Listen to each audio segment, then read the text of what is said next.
Good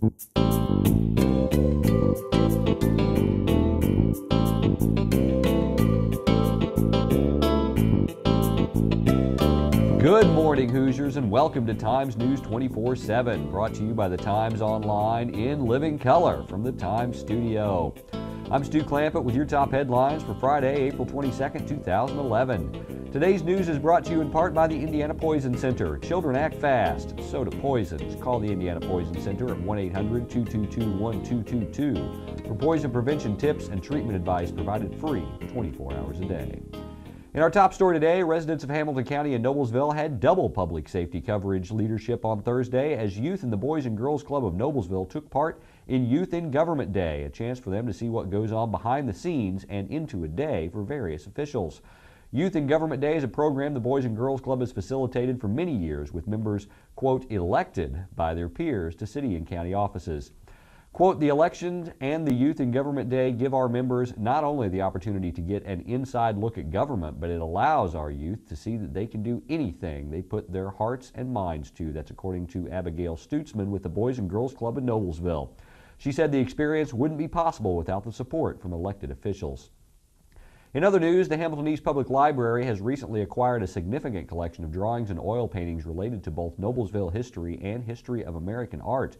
The artwork of Noblesville native George Brem was donated by his daughter, June Brem Tabor, who offered the art pieces to HEPL in hopes of honoring her father's memory and preserving the collection. She said she was thrilled to see more of her father's work return to his hometown to be displayed.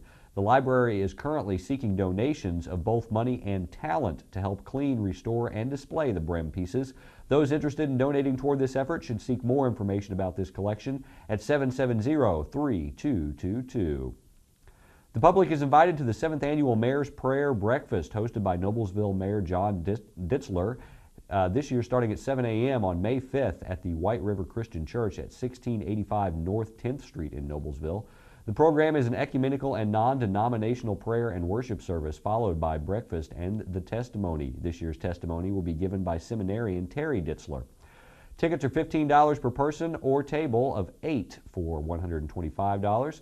All proceeds will be donated to the Hamilton County Sheriff's Chaplaincy. Reservations are required for the breakfast and need to be made by May 2nd. You can call Cindy at 776-6324. You can also make reservations and payments at the Noblesville City Hall. Attention, Mayor's Breakfast, 16 South 10th Street, Noblesville, Indiana, 46060. Well, two separate accidents near the intersection of Indiana 38 and 6 Points Road outside Sheridan sent several people to the hospital and involved an ambulance and a Hamilton County Sheriff's vehicle. The first incident took place around 9:30 p.m. Wednesday when an ambulance transporting a patient on a non-emergency run was hit by a vehicle traveling northbound on 6 Points. That's according to Hamilton County Sheriff spokesman Vicki Dunbar. Dunbar said the driver of the car failed to yield at a stop sign and hit the ambulance broadside hard enough to cause it to flip over. The patient being transported and the medic attending in the back were both transported to Methodist Hospital by ambulance, another ambulance of course. The driver of the other vehicle was transported to Riverview Hospital in Noblesville. Dunbar said initial calls for an air ambulance were called off.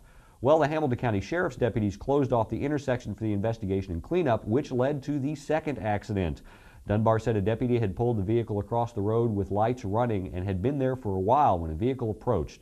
The driver of the vehicle believed the deputy was executing a traffic stop, slowed the car, and tried to pull around the marked car. The deputy in the vehicle noticed the approaching car not changing course enough and attempted to pull out of the way. Because of this, the approaching car hit the deputy's car on the driver's side rear door instead of where the deputy was sitting.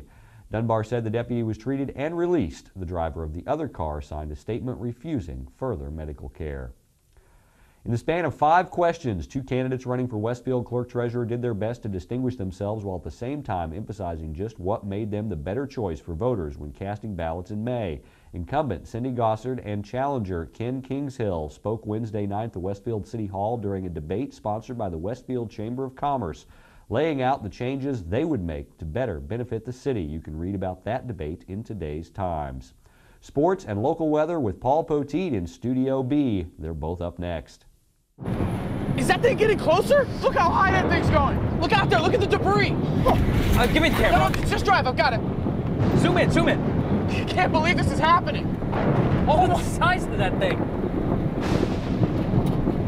It's everywhere. Are you getting this? Yeah, I got it. What was that? It's the National Guard. How'd they get here so fast? I don't know. Pull over. Pull over. Do you have what it takes to head into the heart of the storm? Check out NationalGuard.com.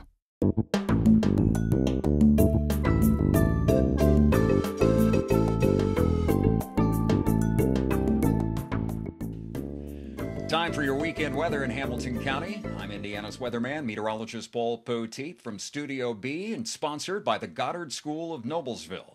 Goddard School of Noblesville voted as your pick for the #1 daycare and the #1 preschool in Hamilton County in both 2010 and 2011, as voted by the readers of the Times Reader's Choice Award. And you can give them a call at 770-7225. Thanks, Goddard School of Noblesville.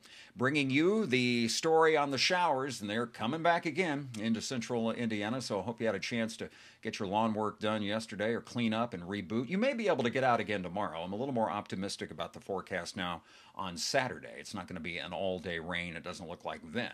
But today, we not only deal with the rain, but also the risk of thunderstorms. And once again today, as you see from this chart, the Storm Prediction Center has put us into at least a slight risk of severe weather and extends all the way from the border with, say, Michigan and also into Ohio, and then all the way back through central Indiana and back down to the southwest into Missouri, Oklahoma, down toward Abilene, Texas. Slight risk. Now, remember earlier this week when we had that really nasty storm on Tuesday, we were already in a moderate risk a couple of days out ahead of time. So this one doesn't look quite as ominous as that last batch. But still, between, I would say, about 9 and midnight tonight, you might want to certainly stay in touch online with me at paulpoteet.com, or follow me on Facebook and Twitter, and I'll get you the latest warnings if those start to become an issue this evening. One thing that will be, no matter where you are, is the flooding, and that's the potential on saturated surfaces to pick up another 1 to 3 inches. So that's the reason for the flood watch that's in place. As you can see right here, that extends through all of central Indiana. The blue shaded area is where that flood watch goes until 6 o'clock tomorrow. Now, how much rain do we expect from all of this? This is the chart that shows precipitation amounts for today, and up to around 3 inches by early tomorrow morning down along the Ohio River. That's where the rainfall will be heaviest. And what I want to do is kind of give you a closer in view. So let's zoom that in a little more, and there you can see the shower and thunderstorm flash flooding chances extend all the way from Ohio into mainly the southern half of Indiana back toward Missouri. And the yellow dashed area in this map shows you where severe storms are again possible all the way down toward Texas. And a little bit of snow across the country today on the backside of the storm system. The heaviest snow would be in southeastern Montana. For us, then, the concerns will be storminess and just general wetness for today and tonight. This chart will give you an idea of that as we look at some of the temperatures that are expected around the area today. Upper 50s, slight risk for severe weather this afternoon and this evening. And on the right, you'll see the total rainfall that's expected. And generally, right here in the Montgomery County area, I think around an inch, maybe a little bit more. And then you get down into southern Indiana, and especially south of Bloomington, we could be talking about another 3 inches of rain. Now let's talk temperatures and the forecast for the next week from paulpoteet.com. We're into the upper 50s today, right around 59 for the high. Hamilton County tomorrow near 69 for the high temperature. Showers and storms likely this afternoon and tonight, and then just a chance during the day on Saturday, especially in the afternoon and evening. It'll be breezier tomorrow. Then mid-60s with chances all day long of showers and storms on Easter Sunday. As we get into next week, daily chance of showers and thunderstorms. We'll have a better fix on that as the days approach, but at least the threat. But temperatures will be at or above average as we cruise toward the second half of April. And I hope you have a great weekend. And remember, we're here every weekday with Hamilton County's latest weather, and anytime online at paulpoteet.com. Thanks for watching, and there's more to come on Times News 24/7. Each week, Terry Ditzler and Connie Thompson take a look at current events ranging from local to worldwide, from touchdowns to teenagers, tornadoes to tsunamis, and ask the question, where is God in all of this? Connie is the pastor and Terry is the intern pastor of New Joy Lutheran Church, located at 316 West 156th Street in Westfield. You can email them at joy@thetimes24-7.com. The journey begins only in the Times.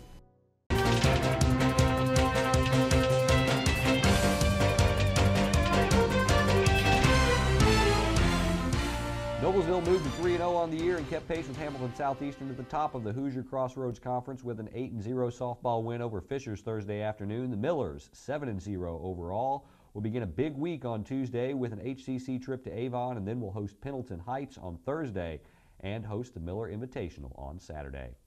The Noblesville boys golf team took on number 4 ranked Zionsville at the Fox Prairie Golf Course on Thursday, narrowly losing 150 to 152. The 12th ranked Millers had 4 players under 40. Noblesville is scheduled to host its own invitational Saturday at Fox Prairie.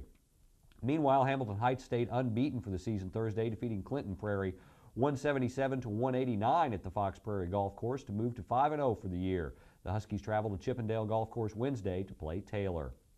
The Carmel Lady Hounds and the Lawrence North Wildcats softball teams will conduct their first Strikeout Cancer Coaches vs. Cancer event at 5 p.m. Tuesday at the Cherry Tree Softball Complex. The National Fast Pitch Coaches Association, along with Coaches vs. Cancer's program, has raised tens of thousands of dollars to support the fight against all forms of cancer. Coaches, teams, and fans of all sports at all levels of play have joined together to raise funds necessary for the American Cancer Society to continue its life-saving efforts to save lives and promote research and education of this deadly disease. The players from both teams will be collecting donations leading up to the game. Please come out, enjoy some high school softball, and support these young ladies who are helping to make a difference in the lives of cancer patients and their families. Today's news was brought to you in part by the National Guard. In the National Guard, you serve your country as a soldier, and you serve the people of your community. In the aftermath of a natural disaster, you bring food, supplies, medical aid, and most importantly, you bring hope. This is the moment to change your life, or perhaps someone else's. Visit NationalGuard.com or call 1-800-GO-GUARD. That's your local news for Friday. For more information on these and other stories, visit our homepage or pick up a print copy of the Noblesville Times. For Times News 24/7, I'm Stu Clampett.